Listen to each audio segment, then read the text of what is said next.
Good morning, my dear students. This is Jatin Sachdeva from Holy Child Public School, your teacher of English. We have been discussing how to write long composition almost for a week. We have discussed how to write a speech, how to write classified advertisements, how to make a debate great, and we have discussed so many other topics during this week. In continuation with writing skills, in continuation with long composition, I would like to teach you how to write a perfect article. आज का जो हमारा topic है guys, उसमें हम discuss करेंगे कि एक परफेक्ट आर्टिकल को कैसे लिखा जाता है. What are the ways, what are the steps required to write a perfect article? Guys, before we move on, I want all the students to get ready. सभी ready हो जाएं. Keep your pens, keep your notebooks right in front of you and note down all the important points, especially the format of writing an article. Remember that guys, article writing is not as easy as you think. It takes a lot of knowledge, it takes a lot of research, it takes a lot of other things to be perfect in writing an article. Let's see what are the points required to write an article. Let's start our lecture, how to write an article. Okay, let's move on to a slide number 1 guys. इस slide में देखते हैं कि सबसे पहले हमें क्या याद रखना है बिफोर राइटिंग एन आर्टिकल. देखिए, I am going to tell you some key points which are required before writing an article, which are required for writing an article guys. देखिए, first and foremost, as I told you in all the long composition, चाहे वो speech हो, चाहे वो debate हो, चाहे वो article writing हो, you need to research your topic well. आपको एक लिस्ट बना लेनी चाहिए 15-20 टॉपिक्स की which you think can be the part of your board exams और क्लास 11th एग्ज़ाम, और उन टॉपिक्स के ऊपर यू शुड रिसर्च. आपको जितना ज़्यादा हो सके उतना रिसर्च करना चाहिए. तो पहला पॉइंट आपको जो याद रखना है before writing an article is research your topic well. Research कीजिए अच्छी से. Second, organise your ideas in research. देखिए, रिसर्च करने के बाद आपको उस रिसर्च को अमेलगमेट कर देना है, उसको मिला देना है अपने आइडियाज़ के साथ. देखिए, every person has his own perspective. हर जो बंदा होता है किसी भी प्रॉब्लम को, किसी भी टॉपिक को अपने पर्सपेक्टिव से ज़रूर सोचता है. तो जो आपका पर्सपेक्टिव है, I mean what your ideas are, जो भी आपके आइडियाज़ हैं उसको मिलाइए रिसर्च के साथ. और सेकेंड पॉइंट वही कहता है, organise your ideas in research, और उनको ऑर्गेनाइज कर लीजिए. Look at point number 3 guys, draft on a piece of paper. देखिए, बिफोर एग्जीक्यूटिंग एन आर्टिकल, एक आर्टिकल को एग्जीक्यूट करने से पहले you should draft it on a piece of paper. आप उसको एक कच्चे में लिख लें, जिसको हम बोलते हैं कि ड्राफ्ट कर लें, एक पेपर पे लिख लें. फाइनल एग्जीक्यूट करने से पहले उसको पेपर पर लिख कर देख लें. Fourth point is make it coherent. याद रहे कि you should be coherent to the topic. You should have coherence. आप जिस टॉपिक के बारे में आपको बोला गया है सिर्फ उसी के बारे में लिखना है. You can not writing anything, you can not beat about the bush, you need to stick to the point. आपको पॉइंट पे रहना है और कोहेरेंस को फॉलो करना है. और लास्ट में जो भी आपने रिसर्च की है, जो भी आपके आइडियाज़ हैं, जो भी आपने कोहेरेंस बनाई है, सिंप्लीफाई ऑल ऑफ देम. उनको सिंप्लीफाई कर लीजिए. You will have a good article right in front of you. तो guys, ये 5 points आपको याद रखने. Key points to write an article, to write a perfect article is, first one is you need to research. Second one is you need to organize your ideas along with research. Draft it on a piece of paper. Fourth one is make it coherent. And fifth one is simplify it as much as possible. So guys, this was all about your slide number 1. Let's move on to slide number 2, which tells us what is the format of an article. कि article को लिखा कैसे जाता है, उसका format क्या होता है गाइस. देखिए, किसी भी आर्टिकल को लिखने से पहले आपको कुछ पॉइंट्स को याद रखना है. आपको याद रखना है कि फॉर्मेट के अंदर क्या क्या आता है. पहला देख लेते हैं पॉइंट, उसका क्या है. पहला जो सबसे पहले जो टॉप पर लिखना है, write heading on the top. आपको टॉप पर हेडिंग लिखनी है. Suppose you are writing an article on female foeticide, तो आपको टॉप पर लिखना है फीमेल फीटेसाइड. और जो हेडिंग होनी चाहिए, it should be attractive, it should be eye catching, it should be brief and clear, it should convey a message. उसको मैसेज क्लियर कन्वे कर देना चाहिए. Second point is right your name below that heading in bracket. जब आप heading लिख लें तो make sure आप उस हेडिंग के नीचे नाम भी लिखिए। अब यहाँ पर क्वेश्चन उठता है कि whose name is to be written, क्या हम अपना नाम लिख दें, क्या स्टूडेंट अपना नाम लिखे या फिर जो हेडिंग में गिवन है। गाइस जब भी आपके सामने हेडिंग आएगी, जब भी आपको एग्जामिनर देगा हेडिंग कि आपको लिखना है, तो वो आपको बताएगा you are Amit, you are Priya, तो जो नाम आपको दिया जाएगा you need to write that name below that heading. Got it? तो सबसे पहले हेडिंग लिखनी है, हेडिंग के नीचे आपको ब्रैकेट में अपना नाम लिखना है। थर्ड थिंग, जो फर्स्ट पैराग्राफ बनेगा गाइस वो आपका बनेगा इंट्रोडक्शन। आपको इंट्रोड्यूस करना है टॉपिक को। किसको इंट्रोड्यूस करना है? अपने आप को नहीं, टॉपिक को इंट्रोड्यूस करना है। If that topic has a definition, suppose female foeticide पे आ गए, तो you need to tell what female foeticide is it related to killing of a girl child in the womb of a mother और whatever it is. आपको definition छोटे छोटे topics की पता होनी चाहिए, यानी हर टॉपिक्स की आपको डेफिनेशन थोड़ी बहुत पता होनी चाहिए। उसके साथ साथ आप पहले पैराग्राफ के अंदर, पहला पैरा के अंदर आप प्रेजेंट स्टेटस भी डाल देंगे। प्रेजेंट स्टेटस मीन्स कि at what rate it is increasing, क्या ये केसेस दिन ब दिन बढ़ते जा रहे हैं, ये करके भी आप 2-3 सेंटेंसेस ऐड ऑन कर सकते हैं। So guys that was all about your first paragraph. Second में you need to write down the pros and cons. देखिए प्रॉब्लम्स पे आता है तो उसके सिर्फ डिसएडवांटेजेस होंगे, अगर विमेन एम्पावरमेंट पे आ जाता है तो उसके सिर्फ एडवांटेजेस होंगी, उसके सिर्फ मेरिट्स होंगी। लेकिन मेजॉरिटी प्रॉब्लम्स पे आता है तो आपको याद रखना है डिसएडवांटेजेस आपको लिखने हैं सेकंड पैराग्राफ के अंदर, कि फीमेल फिटिसाइड पे आ गया तो व्हाट आर द डिसएडवांटेजेस, क्या क्या नुकसान होते हैं जब फीमेल फिटिसाइड होता है। तो ये आप रिसर्च करेंगे, you will get to know it easily. Fifth जो पॉइंट आपको याद रखना है स्टैटिस्टिक्स। मैं आपको पहले भी बता चुका हूँ, whether it is debate, speech, कुछ भी जब आप रिसर्च करते हैं तो जब आपके हाथ में स्टैटिस्टिक आता है, डेटा आता है, that data makes your long composition better than others. अगर आप एग्जैक्ट डेटा लिखते हैं, अगर आप ओरिजिनल फैक्ट्स को रखते हैं एग्जामिनर के आगे, तो believe me you have an edge over others, आपको एडवांटेज मिलता है गाइस। तो जो स्टैटिस्टिक्स हैं आप उसको लिख देंगे, एक पैरा आपको स्टैटिस्टिक्स का बनाना है। नेक्स्ट आपको वेज बताने हैं, सजेस्टिव मेजर्स जो होते हैं आपको बताना है कि how to get rid of it, how to curb it, how to stop it, कि फीमेल फिटिसाइड को कैसे रोका जाए, ये भी आप बता सकते हैं। एंड लास्ट में आपको क्या करना है गाइस, कंक्लूड करना है। Conclusion is always done either with a message और एन एडवाइस और अ सजेशन। आप सजेशन से कर दीजिए कि अगर ऐसे ही फीमेल फिटिसाइड चलता रहा, if it goes on like this, the day is not so far away, ऐसे करके आप वाइंड अप कर देंगे एक आर्टिकल को। तो बिलीव मी गाइस, अगर ये आप फॉर्मेट को फॉलो करते हैं आर्टिकल को, तो you can write a spectacular article. फिर मैं आपको बता दूं क्या करना है guys, you need to write down the title और the heading on the top. उस टाइटल और हेडिंग के नीचे आपको अपना नाम लिखना है, उस नाम के नीचे आपको पहला पैरा बनाना है, that will be introduction. Introduction में you need to define the topic, you need to write down the present status of the topic. In second paragraph, you will talk about the advantages or disadvantages, or it is also called pros and cons of the topic. Third में you will talk about the statistics. Fourth में आप बात करेंगे suggest ways कि कैसे इसको control किया जा सकता है. और सेवेंथ में आपको कंक्लूड कर देना है. कंक्लूजन में मैंने आपको बताया कैसे करना है. It should be with an advice. Should का ज़्यादा से ज़्यादा यूज़ करें, एडवाइस का, सजेशंस का, मैसेज का, वार्निंग भी यूज़ कर सकते हैं आप, और इसको अच्छे तरीके से कंक्लूड कर देते हैं. कंक्लूड करने के बाद guys you need not thank the audience. इसमें ऑडियंस का थैंक नहीं करते, इसमें कोई नाम नहीं लिखते, इसमें सिर्फ टॉप पर हेडिंग और हेडिंग के नीचे आपका नाम लिखा जाता है. तो गाइज ये सारे पॉइंट्स आपको याद रखने हैं वाइल राइटिंग एन आर्टिकल. चलिए let's move on to next slide guys.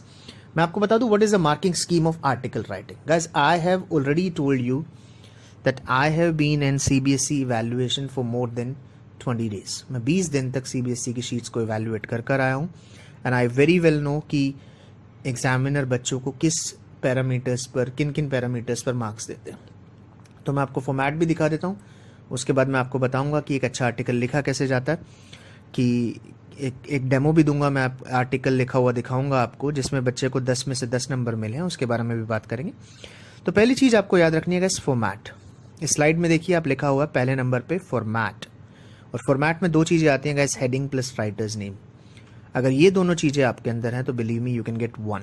आपको 1 नंबर तो मिलेगा ही मिलेगा, चाहे आप कुछ भी ना लिखें, आपको 1 नंबर जरूर मिलेगा. Second thing is content. Content guys 4 marks का आता है. कंटेंट में इंट्रोडक्शन, मेजर्स, कंक्लूजन्स जो मैंने आपको बताया है, आपका कंटेंट देखा जाएगा, इसमें रेपिटेशन नहीं होनी चाहिए, इसमें आई का यूज़ नहीं करना है, आपको वी का यूज़ करना है, आपको फॉर्मली लिखना है, आपको ये इस तरीके से लिखना है because it is a common problem everybody is suffering from. ये आपकी प्रॉब्लम नहीं है, this is the problem of entire country, entire world, ये सबकी प्रॉब्लम है।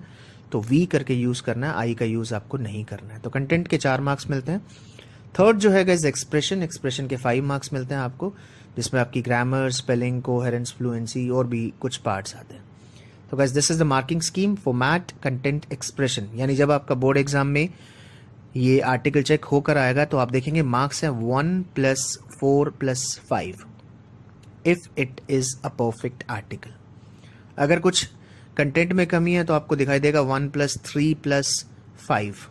तो 3 क्लियरली इंडिकेट्स कि आपका कंटेंट उतना सुपर्ब नहीं है, उतना अच्छा नहीं है जितना होना चाहिए था। अगर आता है 0 + 2 + 3 तो समझ लेना आपने हेडिंग भी नहीं लिखी है, राइटर का नाम भी नहीं लिखा है, आपका कंटेंट भी अच्छा नहीं है, and you have not expressed it well. So guys in 3 parameters पर आपके आर्टिकल को जज किया जाता है, format, content and expression. Got it guys? This is the marking scheme of article writing which contains format, content and expression. चलिए let's move on to a next slide. Next slide पे हम देखते हैं कि एक बच्चे का आर्टिकल है। There was a student in class 12th last year जिसने बोर्ड में 10 नंबर लिए थे। You can see marks are indicated on the left side. आप देख रहे हैं कि लेफ्ट साइड पे 10 लिखे हुए हैं। ये बोर्ड की शीट है गाइस, हमने बोर्ड से रीवैल्यूएशन के लिए निकलवाई थी तो वहाँ से लिया गया आर्टिकल। ये देखिए सबसे ऊपर आप देख रहे हैं कि टाइटल लिखा हुआ है children's love for comics and the role that comics play in every child's life. आप देख रहे हैं हेडिंग लिखी हुई है, टाइटल लिखा हुआ है और उस टाइटल के नीचे 22 शिखा जो कि हेडिंग के अंदर मौजूद था। जब क्वेश्चन पेपर में हेडिंग आई थी तो उसमें लिखा था यू आर शिखा, तो शिखा भी लिखा हुआ है। It means the child deserves 1। उसके बाद इंट्रोडक्शन दिया हुआ है, comics are those books which are adorned with series of pictures along with dialogues that take you to a new world of fantasies. They can be found in every child's bookshelf and their love for them is unfathomable. तो guys बताया हुआ है कि books comics होती क्या हैं, definition दी हुई है और ये भी बताया हुआ है कि प्रेजेंट स्टेटस क्या है। आजकल आपको हर बच्चे की शेल्फ के अंदर, आपको हर बच्चे के बुक रैक के अंदर ये कॉमिक्स रखी हुई मिल जाएंगी।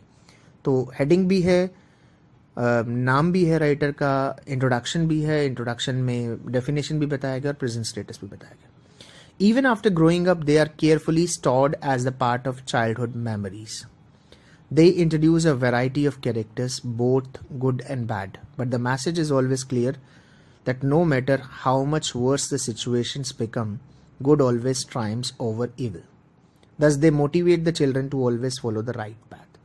इसमें गाइस एडवांटेज बताए गए हैं कि अगर आप कॉमिक्स पढ़ते हैं तो आपको क्या क्या बेनिफिट्स होते हैं, बट मेन जो एडवांटेज बताया हुआ है कि मोटिवेशन जो है, students get motivated after reading the comics, तो इसके बारे में बताया गया। यानी हेडिंग भी है, हेडिंग के नीचे गाइस नाम भी है राइटर का, इंट्रोडक्शन पहला पैरा भी है और सेकंड में एडवांटेजेस भी बताया हुआ। Let's move on to the next slide guys. Next slide में देखते हैं कि थर्ड पैरा में क्या है। Comics are children's partner in loneliness, inculcating values like cooperation, sharing, justice and equality among them. They stress upon the trait of standing against the wrong and fighting for getting what you deserve through right way. ये भी advantages का part है guys, ये भी बताया गया। Fourth para को पढ़ते हैं। As a child waits for the next comic in their favorite series, it develops patience in the child along with an urge to control their curiosity. The importance of money saving is learnt by the child as he or she collects it for buying their desired comics. तो guys अभी तक advantages चल रहे हैं।